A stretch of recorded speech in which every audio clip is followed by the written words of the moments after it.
In 1521, there was an account in which Herman Cortez and his fellow Spanish conquistadors bear witness to a sacrificial ceremony taking place. In their account, on the top of a temple, as demonstrated here, as the ceremony was taking place, in which the sacrificial victim's life was taken away from them as a means of an offer to a god. To the Spaniards, it was deemed unrighteous. It wasn't something that should have been done to them, in their opinion. It went against their morals, and went against their religion, and against what they believed was right. However, to the Aztecs, it was part of their culture. It was part of what it meant to be an Aztec. And this is a perfect example of how morals differ greatly in cultures. To the Aztecs, it was deemed right, but to the Spaniards, it was deemed wrong. Now, the premise of this speech will be discussing about how sacrificial ceremonies function in the Aztec culture. To give some insight, I will be discussing about the forms of sacrifice, where sacrifices were performed and where they were given to, and finally, how the sacrificial victims were chosen. Let's discuss first the forms of sacrifice. Now, there are two main forms. There was the human sacrifices and the non-human sacrifices. For the human sacrifices, there was two categories. One in which the priest would take the heart out of the individual, as demonstrated here, with a knife and cut it out from their chest. Or cannibalism, which wasn't fairly common, but usually done in periods of famine and a means of intimidation. For the second main form of sacrifice, being the non-human sacrifice, there was 5 categories to it. There was items, precious items to an individual, such as family items that were passed down through generations. Animals, such as jaguars, which were harder to hunt and had a greater meaning to them. Self-harm, where sacrifices within the body were given up, such as toes, fingers, or even ears. Bloodletting, where a sacrifice of blood was given to a god, or food as just a means to please the god. Next topic, we'll be talking about where sacrifices were performed and given to.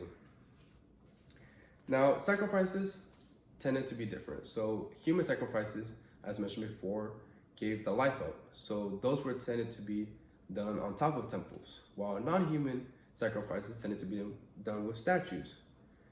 Chakmuk, as shown in this representation, is a perfect example of a statue, where non-human sacrifices were given up in a certain pot or vase in the statue. Now, for the human sacrifices that were done in temples, such as the Templo Mayor, which is very common, a famous place as well, because it was a main focal point for the culture of the Aztecs, because it praised 2 very important gods to them. It praised the god of rain and the god of war. Now let's talk about how they were chosen, how these sacrificial victims were chosen. Now, none were spared when being chosen. Children were chosen, men and women were chosen, and for the men and women, it was fairly common to see prisoners of war to be sacrificed. This was done because it was a means of intimidation, and it was done instead of using their own citizens of the empire.